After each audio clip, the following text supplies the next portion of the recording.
it's a concert. It's great.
Actually, I might try that out sometime. Maybe. But not trust it.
Old engine colours.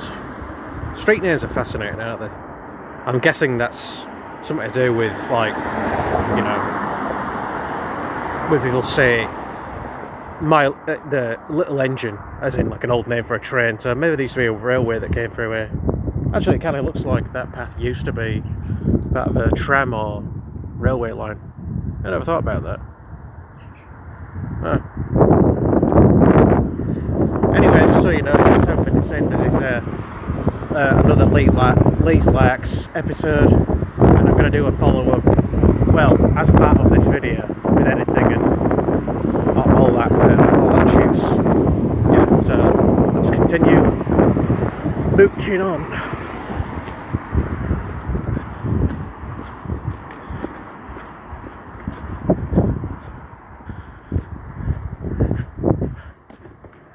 This is Mirfield, as you'll see on the thumbnail or the images that I put on there on the video when I edit it.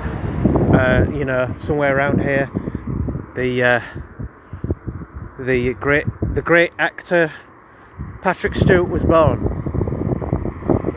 Basically, I see him as you know, because they're both West Yorkshire lads, well, or at least one of them was born there. There's conflicting, yeah, Peter O'Toole comparison. Peter O'Toole was either born in Connemara, Ireland, or he was born in Leeds, lived in England, I'll just say, England, with his Irish parents, then lived the rest of his formative years in Ireland, or, you know, may have actually gone back to Leeds to do sort of manual labour graft work stuff, and then went all the way to London, either on a bus or a delivery lorry, where he met another Irish theatrical great, Richard Harris. That's where they kind of took off with their theatre acting stuff, which became, got them fully fledged careers as actors. Yeah, so that was a little tidbit there to break the, I suppose, not awkward silences, but more like, because a lot of you out there are more engaged if it's a bit of everything. Let's see, got about 22 minutes left to record on this. I shouldn't be that long.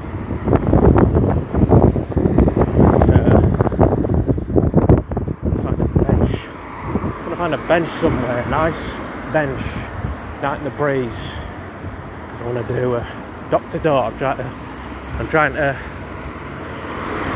just take time to do less tech things, or just not a full day with full tech, with tech. Anyway, I hope you like the sound of my voice. I mean, you must do, you lot, because when I do shorts and it's my face, people seem to, the views seem to just go almost through the roof in comparison to some of the videos.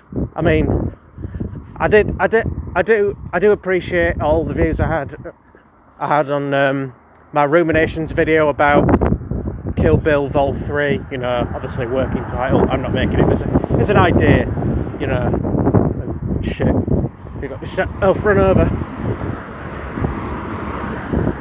Bright Street, yeah, bit ironic, poetic irony there. Bright light of a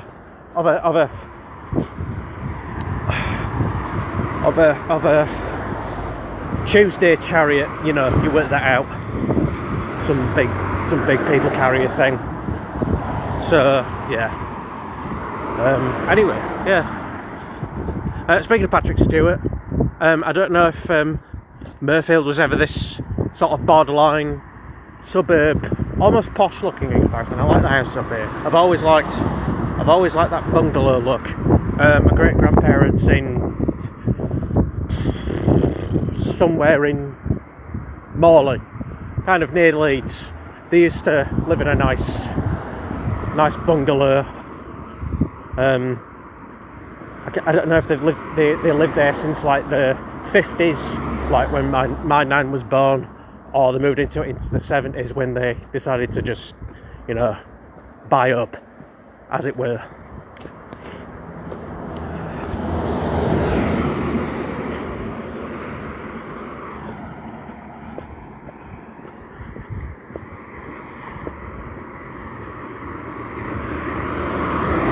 Seeing as I'm doing stuff on Sunday, and in reference to the Art of Chord video I did about which is the first entry in the A to Z of Hellraisers, a comprehensive guide of outrages in sobriety. Yeah, got that out somehow.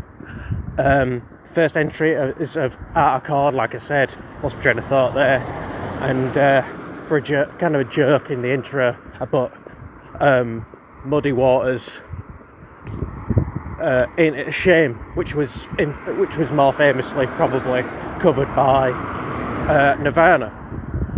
But yeah, as opposed to saying ain't it a shame to have a drink on Sunday, beat your wife on Sunday, go fishing on Sunday, kiss the girls on Sunday.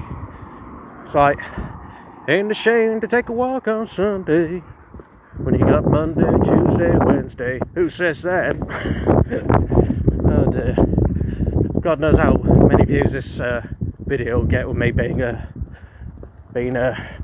goon. Now, yeah, I said goon.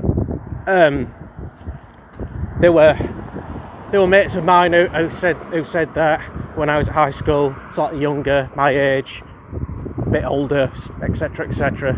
as it is in high school, obviously. St. June as in like goofball, or more vulgar way of saying in goofball, because I suppose Geordies and Scots and Irish people probably would have said the same thing at my age, because of the whole crossing over dialect, maybe some of the Norman Viking stuff, maybe, I don't know, probably less of that. It's probably more like more recent backing and forth thing, people from Scotland and Ireland crisscrossing through Northern England, like, for example, which is where you get the Scouse or the Liverpudlian accent from, and the Chester accent is basically kind of like a Mancunian, it's Lancashire. They've got, I guess you could describe it as a bit of a Manchester accent with a bit of a Welsh twang and Wirral's somewhere in the middle. In fact, that Wirral's slightly Yorkshire somehow, which makes sense. Lancashire, Yorkshire, Industrial Revolution, Lincolnshire, all that kind of, those dialects. I have a bit of a, like I say, a chin wag during this lark. Chin wag being an older generation. I suppose as a whole British kind of way of saying, just have a, like how, like if you've ever watched Only Fools and Horses, the greatest British comedy of all time, by the way. I think Del says the word chinny, so that's like the Cockney version of saying chin wag, which is probably more of a northern thing. Everything's connected. So these dog walkers go by.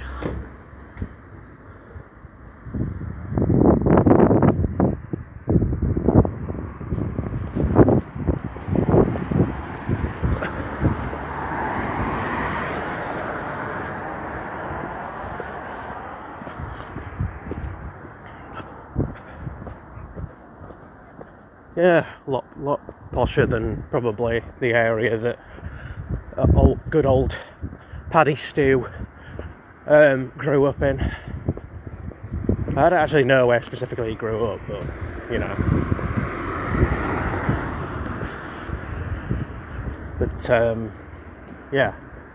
I think the American style suburbs thing came around between like mid-40s into the early 60s, and there were a lot of Americans around in this country during World War II, and one of my granddads might have been a result of anything from a Italian prisoner of war to a labourer from some other place to some Ukrainian, Czechoslovakian a cafe owner's son, anything like that. I don't know, but like I say, I mentioned the whole American thing, and it kind of crossed over, and and then there's a bit of like the whole, if you've seen the Amazing World of Modern Life, presented by Professor Hannah Fry. They did an episode about microwaves and stuff like that, and it actually crossed over into post-World War II kind of American imported stuff, microwaves, spam, when they were rationing and all that kind of stuff. It actually got quite bad in the early 50s in some parts of the UK. I read in, and this is referring to an episode I did as well, my cracking reads, about Anne Rooney's 1001 horrible facts, and in the food facts section, I'll say section for a laugh, people actually had recipe books on how to preparing like roast squirrel and boiled hedgehog and owl. I mean, I might be making up the owl thing up and maybe the hedgehog thing, but yeah, people ate squirrels. I hope it was the grey ones. I mean, I'm only slightly joking. They essentially invaded the country from by way of the Canadian timber industry in the 1800s, for example. So yeah, I'm gonna end it there and do my do my Ruminations last Ruminations reference video and all that, and then when I found a pension, maybe still have enough light to do a little dot to dot. So I'll see you later.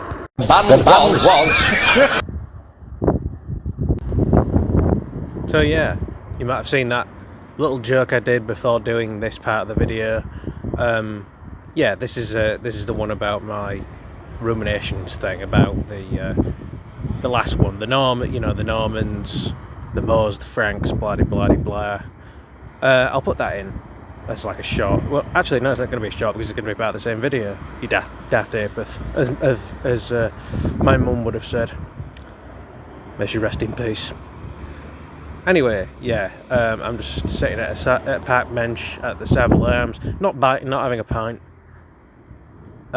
Just sitting, doing my word to word, dot to dot. I say that because I've been doing a lot of word puzzles. Anyway, yeah, that was that. So, ta-ta for now. Oh yeah, right, silly me. I forgot. That's the main reason that I, spit it out outright, as you might say. Yeah, the main reason, the 99% of the reason why I did that part of the video, the Ruminations thing, is specifically because of the names I mentioned in the episode, which were wrong. Odo of Aquitaine, rather than Otto the Great, Duke of Aquitaine.